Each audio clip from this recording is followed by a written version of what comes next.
이번에 우한 폐렴 확진자가 대구에서 엄청나게 많이 나왔죠. 그중에 다수의 사람들이 신천지 교인이라고 합니다. 안녕하세요. 패스터 조엘입니다. 저는 구약을 공부했어요. 저는 극동방송에서 여러 가지 사역들을 했습니다. 우리는 주의 어린이 좋은 아침입니다. 사랑의 뜰한 행복한 저녁 즐거운 라디오.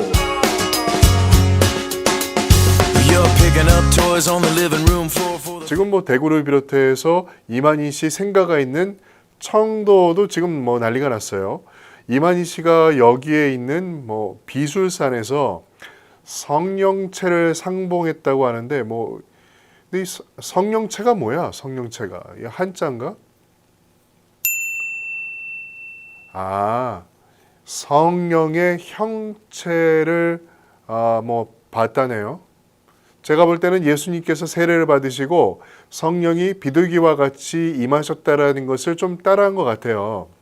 일단 기독교에서는 이단으로 규정을 하고 있습니다. 기독교가 아니라는 것이죠. 신천지의 정식 명칭은 이렇게 좀 굉장히 길어요. 신천지 예수교 증거 장막 성전이에요. 교주는 이만희 씨고요. 성경 공부나 요한계시로 공부를 시켜준다고 하면서 기존 교인들을 포섭하죠. 이 사람들이 바로 추수꾼들입니다. 그러면 이 사람들을 어떻게 교육시킬까? 제가 영상이 있어요. 좀 옛날 영상인데 한번 볼까요? 그 내부 안에 들어가서 하는 방법도 있지만 내부 밖에서 시작하는 시간, 끝나는 시간 거기에서 잡는 방법이 많습니다.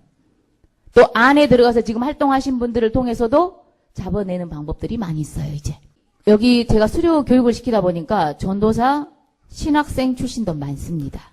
바벨론 교회 간판이 있어요, 없어요? 간판이 있고 전직이 그 활동이었기 때문에 가서도 얼마든지 익숙하게 할 수 있습니다. 이제 이분들을 통해서 산옮기기 작전이 들어갈 겁니다.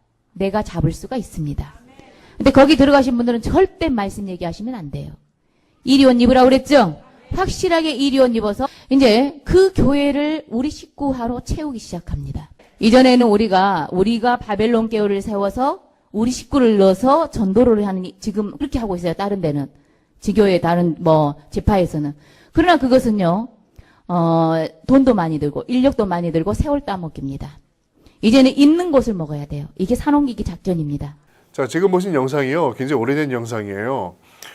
근데 문제는 뭐냐면은 이 추수꾼들이 자기가 나는 신천지인이야 라고 밝히지 않는다는 거죠. 이걸 좀 숨기고 드러내지 않아요. 이 부분을 어제 SBS 뉴스에서 다뤘던데 굉장히 잘 보도했더라고요. 한번 잠깐 보고 갈까요? 네, 저희가 신천지 대구 교회를 계속 이야기하는 건 특정 종교를 문제 삼는 게 아니라 그 예배와 포교 방식이 지금 시점에서 코로나19를 옮길 가능성이 크기 때문입니다. 보건당국도 오늘 그 교회에서 많은 사람이 밀폐된 공간에서 오랜 시간 모여있던 게 감염자를 늘렸을 가능성이 있다고 했습니다. 그러면서 그 교회를 갔던 사람 가운데 증상이 있는 사람은 바로 신고해달라고 했는데 앞서 들으신 대로 연락 닿지 않는 사람이 아직도 많은 게 걱정입니다. 그 배경을 김영하 기자가 취재했습니다. 전국 각지의 교회에서 흔히 볼 수 있는 안내문입니다. 신분을 속이고 기성교회에 등록해 포교 활동을 하는 이른바 신천지 추수꾼들을 겨냥한 문구입니다. 기성교회에 들어가서 위장한 상태에서 신도로 빼나가는 것을 추수꾼이라고 표현을 해요. 따라서 개신교계에선 현재 보건당국의 연락을 피하고 있는 신천지 교인들의 일부는 신분을 드러내기를 꺼리는 추수꾼일 가능성이 크다고 보고 있습니다. 우리 교회는 6년까지 잠입해 있었던 사람들이 있어요. 굉장히 시간을 투자하고 이렇게 잠입해 있는 건데 이 사건 하나로 자기 신분이 노출되는 거 굉장히 꺼려하겠죠. 신천지 교인들이 이런 식의 포교 활동에 전력하는 건 선별된 극소수만 구원받을 수 있다는 교리 때문입니다. 그러니까 제사장 교리가 있어요. 14만 4천 명만 구원받을 수 있는 몇 명 포교했냐 이것에 따라서 제사장은 자격이 주어지거든요. 기성교단과 벌이고 있는 이단 논쟁. 신생종교에 대한 의심의 시선도 이들을 숨어들게 하는 이유입니다. 특히 전국 곳곳엔 가족과 갈등으로 집을 나온 신자들이 모여 사는 합숙소가 여러 곳 있는 것으로 알려졌습니다. 일단 들통나면 가출하라 이게 아직도 그치지가 않고 있어요. 신천지 교회 앞뒤에 빌라쯤에 얘네가 단체 합숙소들이 많거든요.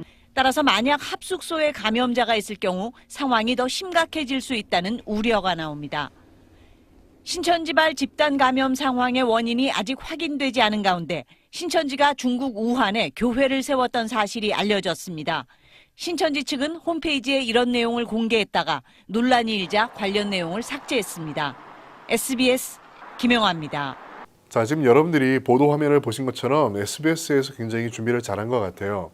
그런데 이게 확산되다 보니까 서울시에서 신천지의 집회를 전면 봉쇄했죠. 이게 어떻게 보면 또 잘된 일인가 싶기도 한데 이걸 다른 측면에서 보면 굉장히 더 큰 문제가 있어요. 어떤 문제가 있냐 하면 그 사람들이 어디로 가겠느냐라는 거예요.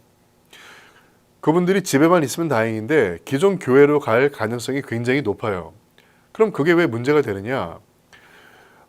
신천지에서 교세를 확장하는 방법이 바로 교회였죠. 교인들을 포섭해서 데려가는 그런 방법을 썼으니까 이번 기회에 그런 것들을 사용할 수도 있겠다 싶은데 사실 그런 가능성보다도 만약의 경우 기독교 교회 내에서 이들로 인해 신천지 교인들로 인해 만약에 확진자가 나오게 된다면 함께 모여서 예배하는 특성상 그건 절도 마찬가지고 성당도 마찬가지고 교회도 마찬가지겠죠. 같은 결과가 나올 수 있다는 거예요. 대형 교회의 특성상 예배를 들어오는 성도 한 명 한 명을 파악할 수도 없고 그 가운데 신천지 신자들을 구분하는 것도 굉장히 사실상 불가능해요. 아주 만약에 대형 교회에서 확진자가 나오게 된다면 지금처럼 신천지만 부각되는 것이 아니라 교회 또한 함께 이슈화될 가능성이 굉장히 높다는 것이죠. 저라면 그걸 노리겠어요. 왜? 그게 사는 길이니까. 제가 왜 이런 얘기를 하냐면 세월호 사건 때 함께 부각된 종교 집단이 있었죠. 구원파. 기독교 복음 침례회라는 곳인데 교주가 유병헌 씨였죠. 그때 함께 언급이 됐단 말이에요. 이번에도 좀 비슷한 흐름이 있기 때문에 불안해하는 부분도 없지는 않을 것 같아요. 자, 문제는요. 이 추수꾼들인데 명단을 정부에서 입수를 했다고 하는데 저는 그게 크게 효과는 없을 거라고 저는 생각을 해요. 왜냐하면은 그 명단에 있는 분들이 주소지에서 살지 않을 가능성이 굉장히 높다고 저는 생각을 합니다. 소재를 파악하기 어렵다는 거죠. 전화를 해도 전화 안 받는다고 하잖아요. 그러면 그 소재를 어떻게 파악할 수 있는가? 저는 그렇게 생각합니다. 유일하게 그분들의 소재를 파악할 수 있는 방법은 신천지 관계자 외에는 없다고 생각을 해요. 저는요, 이 부분에 초점이 좀 맞춰져야 된다고 생각을 해요. 정부에서는 추수꾼의 관리자가 누구인지를 파악하는 게 우선이라고 생각을 합니다. 추수꾼의 소재를 파악할 수 있는 가장 빠른 방법이라고 생각을 하는 거죠. 신천지로부터 명단을 받고 한 명 한 명 찾아보고 전화를 돌린다고 하지만 사실상 그 한 명의 소재를 파악하는 것은 시간적으로 의미가 없다고 저는 생각을 해요. 우리는 1995년 3월 일본에서 벌어진 오홈 진리교 사건을 기억하고 있습니다. 그때 오홈 진리교 신자가 퍼뜨린 독가스로 인해서 13명이 사망하고 6,000명이 중상을 입었다고 하지요. 그런 큰 사건이 있었고 물론 교주는 체포돼서 사형을 당했습니다. 그럼에도 불구하고 이런 일이 있었음에도 불구하고 아직도 오홈 진리교 신자들이 남아있고 그들은 그 교주인 마츠모토 치즈오를 아직도 숭배를 하고 있다는 말이에요. 우리가 이것을 볼 때 잘못된 종교의 신념은 스스로는 물론 사회에 독이 될 수 있다는 사실을 기억해야 될 겁니다. 지금까지 조엘이었습니다.